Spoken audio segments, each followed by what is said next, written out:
आपका स्वागत है हमारे YouTube चैनल पर। मैं सुभाष कुमार फिर से आपका हार्दिक स्वागत करता हूं। जैसा कि मैंने पिछले 2 वीडियो में बताया था कि रिजल्ट आ चुका है तो कुछ लोग निराश भी है, तो मेरे इस वीडियो को फेल होने वाले स्टूडेंट्स और पास होने वाले स्टूडेंट्स एक बार ज़रूर देखें। तो देखो, मैं सबसे पहले तो फिर से दोबारा माफ़ी मांगना चाहता हूँ कि जो मैंने कट ऑफ बताई थी वह कट ऑफ यानी बिल्कुल भी नहीं रही, और मेरी जो कट ऑफ के मामले में हूँ वो फेल हूँ बिल्कुल भी। तो इस मामले में तुमसे फिर से हाथ जोड़ के माफ़ी मांगता हूँ, क्योंकि बहुत सारे लोगों ने जो मैंने कट ऑफ बताई थी वहीं कट ऑफ मानकर बहुत बढ़िया टाइपिंग स्पीड कर ली थी, और जब रिजल्ट आया तो उन लोगों को बहुत ही निराशा हुई। तो मैं फिर से हाथ जोड़कर आप लोगों से माफ़ी मांगता हूँ।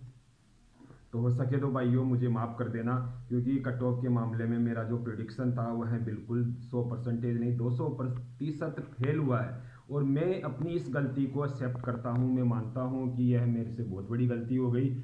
अब देखो, मैं बात करता हूँ उन स्टूडेंट्स की जो स्टूडेंट्स यानी पास है और बोर्ड ने उनको फेल कर दिया। देखो, बहुत सारे स्टूडेंट्स थे जो बोल रहे थे कि सर हम पास हुए हैं, हमारी 130 मार्क्स है, फिर भी हम जनरल कैटेगरी से हैं या ओबीसी से हैं या एसटी एससी से हैं या एमबीसी से हैं, तो फिर भी बोर्ड ने हमारे को फेल कर दिया।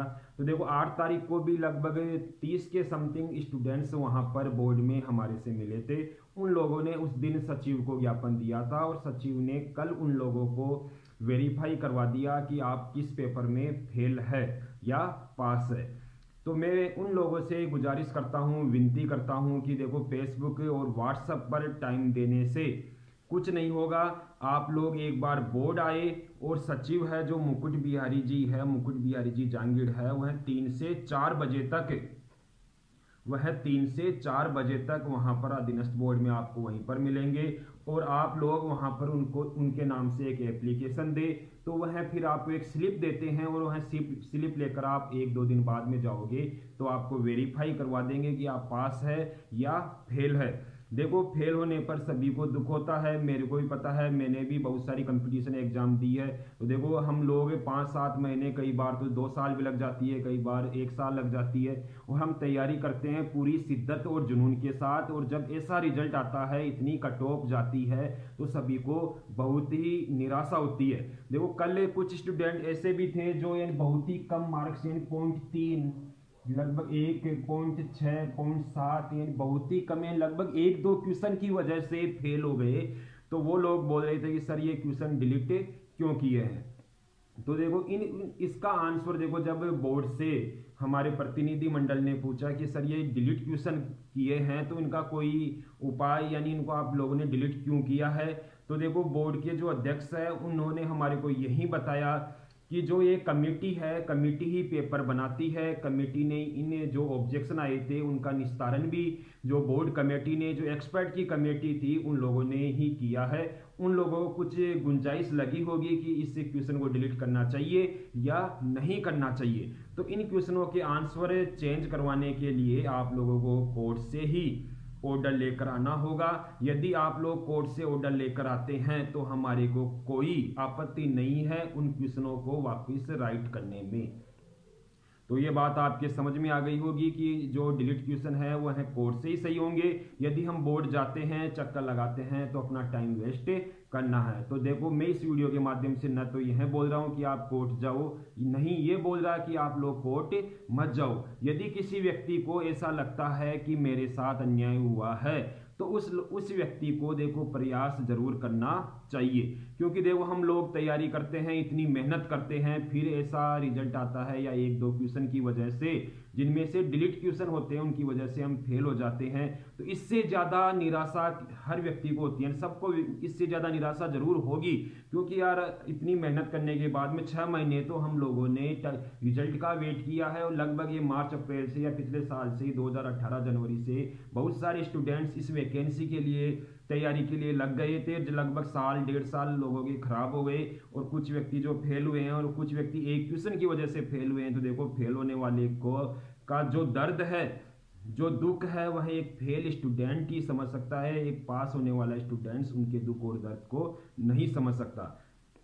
और दूसरी बात यह है इसमें कि देखो डिलीट क्वेश्चन की वजह से कई बार ऐसा रिजल्ट सामने आ जाता है कि हम पास हो रहे हैं लेकिन डिलीट ज़्यादा क्वेश्चन डिलीट हो जाते हैं, उसकी वजह से हम फेल भी हो जाते हैं। इसका मैं भुगतभोगी हूँ। पटवार परीक्षा में मेरे 187 मार्क्स थे और लगभग 10-12 क्वेश्चन मेरे राइट क्वेश्चन डिलीट हुए थे हिंदी में, जिसकी वजह से मैं कुछ नंबरों की वजह से फेल हो गया। फिर बात कर लेते हैं, देखो आप लोगों को देखो क्या प्रोसेस है। आप पहले एप्लीकेशन लिखोगे, OMR नंबर। जिन लोग बोर्ड में जाकर आ गए उनके लिए तो बहुत बढ़िया है क्योंकि उन्होंने वेरीफाई कर लिया कि वो पास है या फेल है। जो स्टूडेंट वेरीफाई नहीं कर पाए तो मैं उनके लिए बोल देता हूं कि आप व्हाट्सएप फेसबुक से टाइम निकाल कर एक बार आप बोर्ड ऑफिस जरूर जाए और वहां पर आप एक एप्लीकेशन दो सचिव को, जिसमें आपके OMR नंबर, रोल नंबर सब कुछ मेंशन किए हुए होने चाहिए। एक फोटो यानी जीरोक्स कॉपी लाओ, किसकी, एक तो एडमिट कार्ड की ले आओ, एक पेपर्स की ले आओ आपकी, एक OMR की, और वो जीरोक्स को एप्लीकेशन के साथ में सचिव को एप्लीकेशन के साथ में सबमिट करे। आपकी प्रॉब्लम का जरूर सॉल्यूशन निकलेगा। देखो फेसबुक व्हाट्सएप पर अपन कोई ऐसे ट्वीट या ऐसे करते हैं तो न तो सचिव पढ़ेगा, क्योंकि हम लोग आप लोगों को भी भली बात ही पता है कि रिजल्ट के लिए बहुत सारे स्टूडेंट, जिसमें हम भी सब भी शामिल थे, ट्विटर पर भी जंग लड़ रहे थे, उधर फेसबुक व्हाट्सएप पर सभी पे। तो इनसे करने से कुछ नहीं होगा। आप लोग एक दिन का जरूर टाइम निकालें और अपनी संतुष्टि यानी मन में शांति हो जानी चाहिए, क्योंकि जैसे फेल होने वाले स्टूडेंट है तो वह जब अपना रिजल्ट देखेगा कि वो पास हो रहा है या फेल हो रहा है, कम से कम मन को शांति मिलेगी। और जब मन को शांति मिलेगी तो वही व्यक्ति देखो 2-4 दिन तो सभी को दुख होता है और नई वैकेंसी में उन लोगों को जैसे दुगने जोश के साथ लग जाना चाहिए। उन लोगों को सोचना चाहिए कि हमारी कमी कहाँ रही है। देखो बेरोजगार की कमी कहीं नहीं रहती है, सभी बराबर मेहनत करते हैं, लेकिन कई बार सिचुएशन ऐसी हो जाती है कि अपन उसमें एक अच्छा स्कोर अचीव नहीं कर पाते। तो उस स्कोर को अचीव करने के लिए आप लोग एक बार बढ़िया रणनीति बनाओ और उस रणनीति के तहत आप तैयारी करो। तो ये बात थी फेल होने वाले स्टूडेंट्स के लिए। तो आप लोगों को बोर्ड जरूर जाना है और जो मैंने प्रोसेस बताई है उस प्रोसेस को फॉलो जरूर करें। अब बात कर लेता हूं मैं पास होने वाले स्टूडेंट्स की।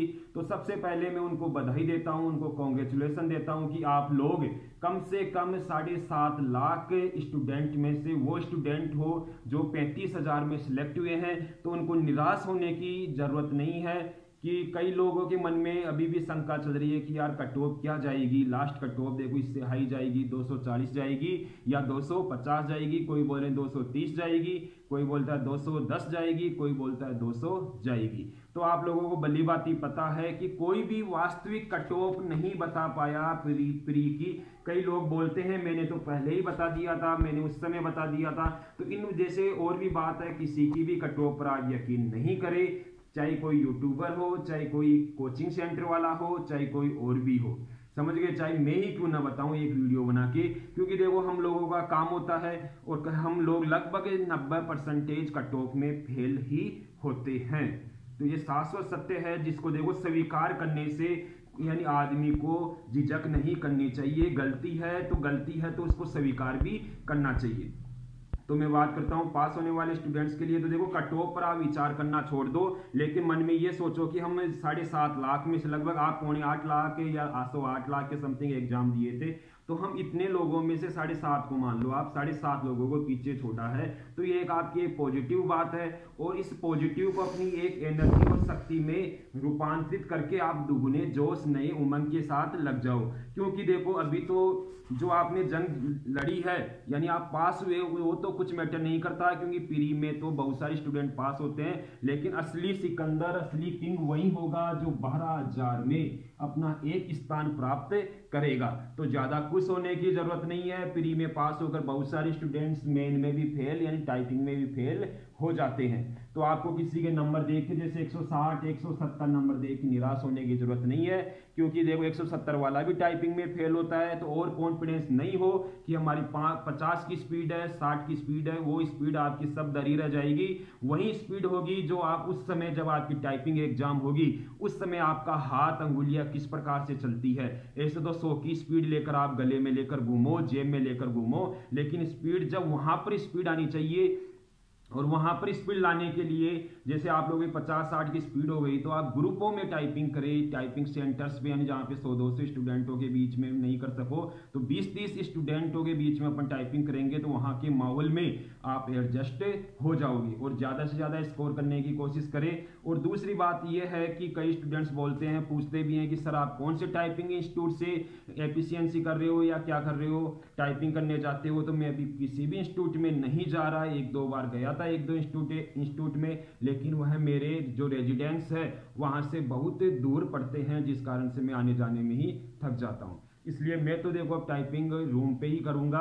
और आप लोगों को जो भी इंस्टीट्यूट अच्छा लगता है आपकी इच्छा पर है, चाहे मैंने किसी का ऐड डाला हो या किसी को प्रमोट, मैंने अपनी इच्छा से कभी भी किसी को प्रमोट नहीं किया है। ये आप लोगों की इच्छा पर है कि आप कौन से इंस्टीट्यूट को ज्वाइन कर रहे हो या कौन से इंस्टीट्यूट को ज्वाइन करना चाहते हो।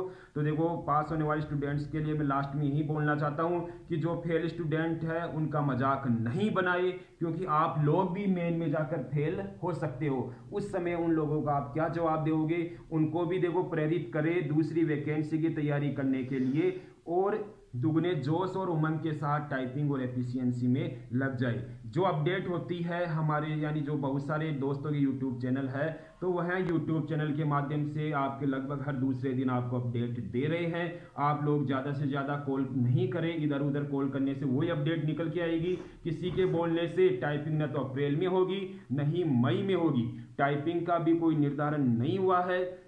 और टाइपिंग डेट के लिए उन्होंने यही बोला था कल कि 15-20 दिन में, सचिव साहब ने यही बोला था कि 15-20 दिन में हम एक मीटिंग बैठाएंगे कमेटी की, और कमेटी क्या डिसाइड करती है उसके आधार पे ही गाइडलाइन बनेगी और उसी के आधार पे टाइपिंग डेट निर्धारित होगी। और दूसरी बात, केवीएट लग चुकी है इसमें। और तीसरी बात मैं शॉर्ट एंड स्वीट बोलना चाहता हूं, बहुत सारे स्टूडेंट बोलते हैं कि सर बायोमेट्रिक की मांग नहीं रखते।